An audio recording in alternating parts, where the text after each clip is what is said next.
podcast Aca and Dr. Eka. Kali ini kita akan membahas topik yang sangat interesting. Oke, apa tuh Kak Aca? Infertilitas pada wanita. Oke.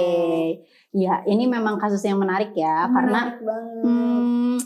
Ini adalah sebuah harapan, ya nggak sih? Jadi menarik gitu. Nah, infertilitas, betul. Infertilitas ini adalah case di mana pria atau wanita. Jadi pria juga ya? Ya, tentu pria atau wanita. Di sini sangat digarisbawahi. Kenapa? Karena di Indonesia tuh stigmanya terlalu tinggi gitu tentang ini. Kita kan kaum wanita ya. Nah, jadi di sini case infertilitas ini adalah case-nya terjadi pada pria dan wanita di mana setelah melakukan hubungan suami istri tentunya ya. Dan selama 12 bulan tanpa menggunakan pengaman dan dilakukan secara teratur, tapi belum juga diberikan momongan gitu. Nah, mungkin definisi lebih santainya gitu lah ya. Oke. Terus kan yang Aca tahu tuh si infertilitas ini tuh Betul. ada dua ya, ada primer dan ada sekunder. Nah itu tuh apa sih perbedaannya? Betul banget Kak Aca. Nah untuk yang primer ini jadi infertilnya memang belum pernah nih mempunyai momongan. Tapi kalau yang sekunder udah pernah Kak Aca. Cuman ketika anak kedua ini agak kesulitan gitu. Nextnya gitu. Ya betul. Oke gitu. Terus apa ya penyebab dari si infertilitas ini? Betul. Atau apa ya kita biar agak tidak sulit apa ya ini ya kesuburan kali ya, gangguan kesuburan ya, gangguan kesuburan pada wanita atau pria gitu. Betul. Penyebabnya ini banyak. Biasanya kalau di perempuan terjadinya misalnya nih ada kelainan bentuk. Memang kelainan bentuk ini dialami pada saat mulai dari kecil. Jadi mulai dari bayi, mulai dari dilahirkan. Contohnya nih, ada uterus atau rahim yang dia itu bersepta. Bersepta itu jadi ada batasnya. Gimana sih? Kayaknya kalau ada gambar tring kayak gitu ya. Ini PR. Nanti boleh ya. Tring gitu kan. Nah, jadi si rahimnya itu seperti yang kita waktu itu pernah obrolin tuh Kak Aca, ada segitiga berklewer-klewer. Nah, segitiganya dibagi jadi dua. Ada skatnya gitu. Ada skatnya. Oh, itu dia bawaan dari dia lahir. Iya, jadi ini salah satu keabnormalan pembentukan uterus gitu. Nah, sehingga kan ini juga agak sulit ya sebetulnya ketika terjadi kehamilan. Mungkin pada saat usia awal-awal bisa jadi aman karena kandungannya masih kecil. Tapi setelah membesar karena terbagi dua gitu kan, jadi nah ini agak terhambatnya. Terus ada juga karena penyempitan tuba. Tuba itu kalau di uterusnya gambarannya dia di yang kelewerannya nih. Nah di sininya nih. Jadi kan ini segitiganya, ini kelewerannya. Nah di sininya nyempit. Jalannya itu ya. Betul. Sementara si telur nih kan, misalnya dari telur nih dari sini tuh, dia harus jalan kan ke sini buat ketemu sama si spermanya. Nah ini susah ketemu karena sempit jalannya. Waduh kok aku nggak muat ya gitu. Kehambat gitu kan. Kehambat, betul. Nah atau misalnya karena ada penyakit tertentu. Contohnya endometriosis, PID. PID itu pelvic inflammatory disease. Jadi ini penyakit agak ini ya, agak susah ditangkap. Nah, jadi penyakit-penyakit yang ada di panggul gitu. Terus selain itu juga PCOS. Mungkin kalau PCOS sudah sering dengar ya. Polycystic ovarian syndrome. Jadi ini beberapa penyakit yang terjadi pada perempuan. Lalu pada laki-laki apa? Gitu ya. Itu. Kita harus seimbang nih. Harus adil kita bahasnya ya. Kalau pada laki-laki bisa jadi karena ada disfungsi dari pada saat ereksinya, mohon maaf. Nah, atau misalnya karena adanya sperma yang kelainan bentuk. Spermanya kelainan bentuk, kesedikitan misalnya. Jadi dia mau berenang juga nggak cepet. gitu kan, harusnya sperma tuh cepet banget ya, wush, kayak naik kereta wush gitu. Nah kalau ini karena ada gangguan akhirnya pergerakannya melambat gitu. Sementara kan kejar-kejaran gitu ya, telur juga dia punya waktu untuk berjalan dan bertemu gitu. Aduh saya sibuk nih, jadi kayaknya nggak bisa nunggu lama deh, mohon maaf gitu. Ya akhirnya nggak ketemu gitu. Terus kalau misalkan apa sih penyakit yang bisa jadi beresiko gitu betul. buat si wanitanya ini, buat si perempuannya betul. Gitu. Ya. Penyakitnya penyakit si kesuburan. Apakah kayak simium yang waktu itu kita bahas ya, gitu, betul. Atau apa yang beresiko banget gitu? Yang beresiko yang tadi sudah kita sebutkan, endometriosis. Endometriosis itu sering juga disebutnya kista coklat.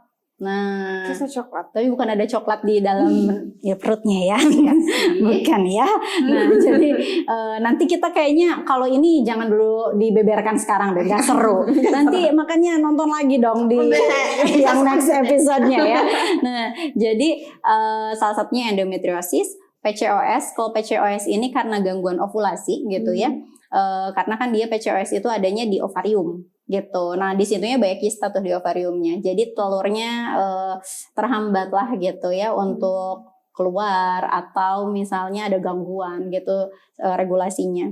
Nah, selain itu tadi PID itu pelvic inflammatory disease. Jadi pelvic inflammatory disease ini dia biasanya terjadi pada gangguan misalnya tadi kayak tuba, di tubanya nih ada mungkin pernah dioperasi sebelumnya karena ada suatu hal gitu ya, dan membuat jaringan parut sehingga ketika ada jaringan parut di rahimnya susah nempel gitu. Jadi misalnya ini ovum sama sperma udah ketemu tapi susah nempelnya.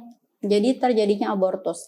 Kalau miom ini sebetulnya memang bisa menyebabkan terjadinya infertil. Tapi hanya sekitar 10-15% Kak Aca gitu. Jadi nggak terlalu besar sebetulnya mah gitu. Cuman kalau misalnya udah dioperasi nih miomnya, karena kan berarti 10-15% ini berarti ada aja ya yang tidak bisa hamil karena miomnya gitu. Nah, tapi ketika dioperasi, diambil miomnya meningkat jadi 50-60%, mudah-mudahan insya Allah bisa hamil gitu ya, dengan izin Allah itu ya. Tentunya kan kita ikhtiar aja gitu. Kalau misalkan si ini nih, kalau kita udah kena, terus apa sih yang kita ada terapinya atau ada apa yang bisa menyembuhkannya? Ya, betul. Nah, sebetulnya ini penting banget mengkonsultasikannya dengan dokter. Karena kita harus tahu dulu penyebabnya apa. Gitu. Penyebab dari infertil ini apa ya? Yang terjadi pada pasien A misalnya gitu ya. Nah, ketika misalnya ada penyakit-penyakit seperti tadi endometriosis, PCOS, PID gitu, harus diobati dulu. Diobati dulu baru menjalankan terapi kesuburan gitu. Nah, tapi kalau misalnya memang setelah diperiksa lalu ditunjang lebih lanjut pemeriksaannya gitu ya, ternyata memang belum bisa nih gitu. Paling IVF gitu. Bayi tabung itu pilihan yang memang sebetulnya solutif ya ketika memang tidak bisa nih. Jadi contohnya kayak tuba. Kalau tubanya dua-duanya lengket kan jadi agak sulit ya gitu. Nah, sehingga ya pilihannya adalah ketika misalnya sudah dioperasi ternyata belum bisa juga nih gitu. Nah, ya IVF jalan terakhirnya gitu. Tenang aja, selalu ada solusi. Ya, selalu ada solusi. Jadi setiap orangnya itu beda treatmentnya ya. Kalau misalkan kalau misalkan nggak ada si endometriosis yang lain-lain itu ya masih bisa aja. Iya, ya kan nggak usah terapi atau apa. Betul. Ya kan? Ya. Ada pantangan makanan kah atau apa gitu untuk mencegah terjadinya case ini ya? Sebetulnya tetap kembali seperti yang pernah kita ulang-ulang selalu ya. Lifestyle pasti. Ya. udah ketebak. Udah tahu banget nih. Udah ketebak. Iya, betul, lifestyle. Jadi memang pola hidup sehat, berolahraga, makanan seimbang gitu ya, diet yang seimbang, tidak merokok, tidak minum alkohol, itu sangat penting gitu. Karena tetap ya kembali tergantung penyebabnya, apakah karena hormonal atau bahkan psikososial juga ada tekanan ditanyain terus kapan punya anak, Iya, itu kapan mental punya ya. anak, Pressure. mental itu ya. Nah jadi banyak hal sebetulnya. Dan biasanya, dan ini yang harus kita kita garis bawahi lah gitu, bahwa mungkin kalau di Indonesia ini kita sistem budayanya adalah patriarki ya. Jadi ketika ada case ini biasanya yang disalahin perempuan. Betul. Gitu. Padahal tidak satu-satunya loh gitu kan ya.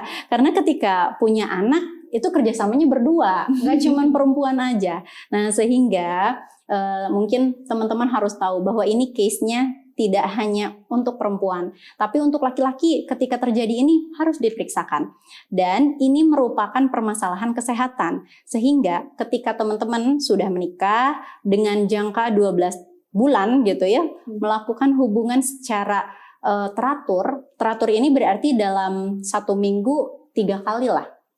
Gitu, karena per 72 jam sperma itu harus dikeluarkan gitu, dan di recycle jadi sperma yang baru gitu. Nah jadi ketika berhubungannya teratur, tidak menggunakan pengaman, dan mohon maaf nih dilakukannya di dalam gitu ya, ini harus segera diperiksakan gitu. Kita harus bertanya ini kenapa nih gitu, sehingga hal ini orang jadi lebih aware dan mau menangani lebih lanjut lagi gitu. Ketika udah diperiksain, oh ternyata ada ini, ya udah kita jalani dulu nih penyembuhannya gitu. Makanya kan kita sebelum nikah itu ada kayak vaksin, ada pemeriksaannya untuk itu kan, untuk kesana. Jadi jangan takut untuk vaksinnya, betul kan?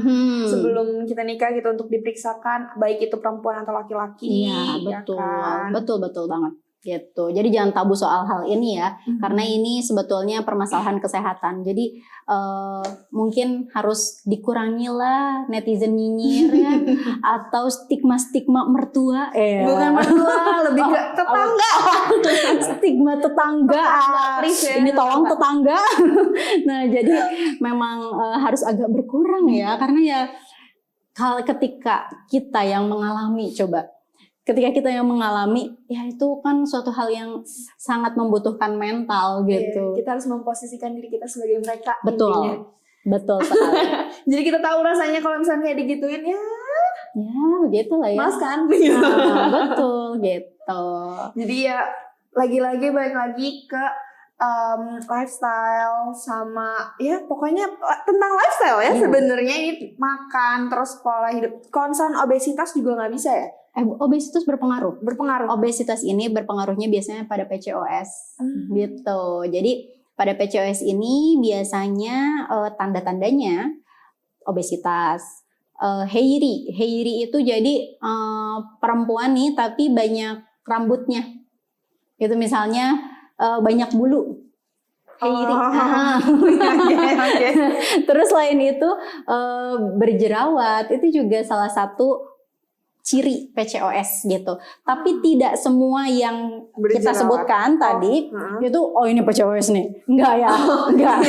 Tetap harus dicek ya. Harus dicek. Nanti ketemu temennya, wah kamu PCOS nih. Jangan kayak gitu ya. Jadi tetap harus dicek ke obgyn ya, ke dokter kandungan untuk melakukan USG. Ya jangan stop diagnosis, apalagi teman diagnosis jangan. Iya, teman aja kata temen ya, harus kata dokter. Oke, gitu. Jadi kalau misalkan teman-teman di sini ada yang mau tanya, yuk. Kalau misalnya kita tuh menstruasinya teratur itu nggak teratur, itu udah pasti gak infertil, dan sebaliknya juga kalau misalnya mensnya gak teratur itu udah pasti tuh infertil. Oke, betul. Tidak selalu jawabannya adalah tidak ya. Jadi karena belum tentu nih yang menstruasinya nggak teratur pasti infertil. Aduh kayaknya nggak adil banget sih, karena kita belum melakukan pemeriksaan apapun gitu. Dan tidak adil juga ketika yang mensnya teratur-teratur aja nih, pasti ini mah subur gitu ya. Jadi pas mau cari istri ditanya mensnya teratur gak gitu ya, ditanya. Ini udah next level mau kayak ini kayak kamu pacaran nih, kamu gak aja pacaran aku. Tapi kamu subur gak? Mensnya teratur gak ya? Kamu mensnya tiap bulan kan teratur kan? Waduh. Itu terlalu ini ya, terlalu kayak jangan deh.